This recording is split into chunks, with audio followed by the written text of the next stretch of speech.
All right, welcome in. This is the Cow Guy Close. And yes, I'm Scott Shelley, otherwise known as the Cow Guy. And when it comes down to it, it's really all about supply chains, isn't it? We learned that lesson. That's probably the biggest lesson we learned from the pandemic lockdowns. And it was the heart of our CPI of 9.1% this time last year, if you remember. And if we're not careful, we could be staring at price rises from supply chain disruptions once again. So Yellow Trucking and UPS are now on the brink of work stoppages or be something worse.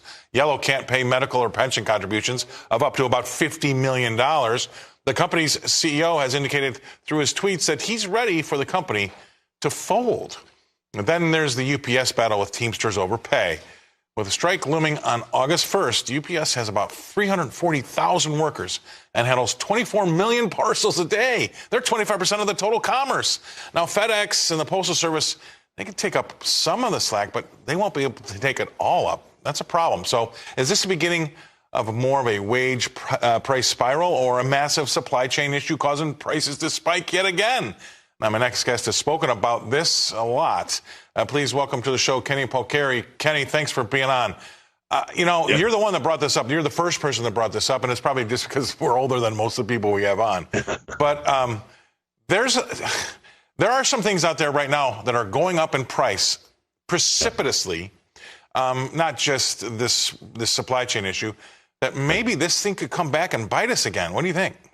I think it absolutely come back and bite you. And look, not only is that going to be a supply chain problem if both Yellow and UPS go out, right? UPS won't go out, they'll go on strike, but Yellow could potentially go out, right? I mean, that could be the end of Yellow, which would cause a whole nother set of problems in the supply chain. But it's also to the point where, during COVID, we had the supply chain issues, prices spiked. Then we've kind of gotten that in place, but now inflation is still higher than wages. So now we see this wage push up, which is happening all around us. United Airlines got a 40% raise over 4 years. UPS is fighting for more money. Yellow, they're fighting for benefits in their pension. Never mind the hotel workers, which are now also striking for better pay, better working conditions, and better retirement benefits. And so you see it happening all over, and that's potentially going to create that wage price spiral inflation that we had in the late 70s and early 80s, which is something I think Jay Powell is aware of, and which is why he's remaining cautious. Yeah, you're exactly right. And if you listen to what he has to say, you kind of think he might be thinking a little bit about what you're thinking, because isn't it funny, and this is really striking me as odd, but this euphoria that I see in the markets over we're at the end of this interest rate hike cycle, right? Everything's going to be great. We're going to go back to normal. It's time to buy, as Kramer would say, right? But then all that's done is shot oil through the roof, not through the roof, but oil's at 76, 77 bucks a barrel. That's the highest it's been in a while. And I sit here all day long and we talk about commodities. Look what they've done as of late because of the hot, dry weather. There's a lot of other things out there that have spiked in price. I mean, CPI might look a little hotter. I mean, we might have just seen the low at 3% in the CPI. What do you think? That's right. And so you and I think have discussed this. That's the fear that, we're going to see this uptick in the CPI over the course of the next couple of months. And then that's going to create, a little bit more concern and maybe even some panic amongst the Fed about, how aggressive they need to be or not to be. Look, I'm hoping if they go 50 basis points, that's going to send the message like, holy crap, we're on fire.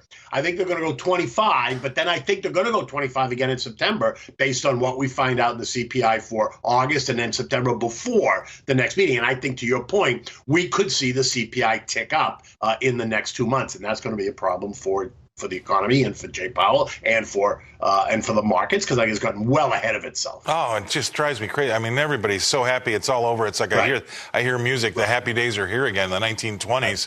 And I can't, I've been doing it a long time. So have you.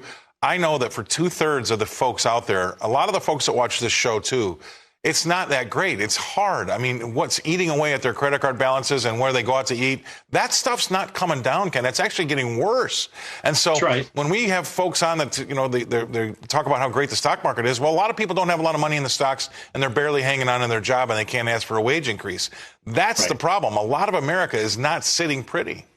Right. And so that's always the problem when you hear them, put so much emphasis on the markets, touching new highs, it's closing at new highs and it's rallying. It doesn't, that doesn't resonate with more than half the country because a lot of people don't have a lot of money in the market. And to your point, I think for them, it's almost even more frustrating to hear how the market's going higher and all these people making money, yet they're still struggling to get by. And I think that's the real problem. And I think, unless Jay Powell kills the economy in order to stop the wage surge and to bring the economy down like they did in early 80s. I don't want to see it happen, but that's what Paul Volcker had to do. And remember, he set this U.S. economy into a 2-year deep recession. Right, and so don't get sucked into this thing of inflation's only down to 3%.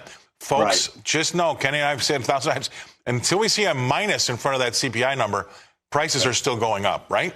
That's right. That's right. They're just going up at a slower pace. I think that also gets lost in the conversation, right? That prices are still rising. They're just rising at a slower pace, but wages are not keeping up. But now you're seeing that pressure, whether it's Yellow, whether it's UPS, whether it's United Airlines, whether it's the hotel workers. We're going to see a lot of pressure on wages, I think. Yeah, I mean, come on. 3% CPI.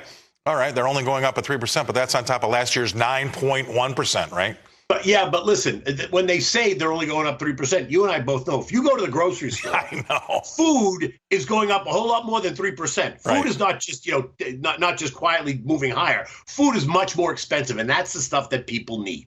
See, you had to bring food up, didn't you? Jeez, come on, take it easy. That was a low blow. All right, thanks very much. Love you, Kenny. Thank you for being on the show. Coming to us from Buzzards Bay. Feel better, man. All right, let's take a look at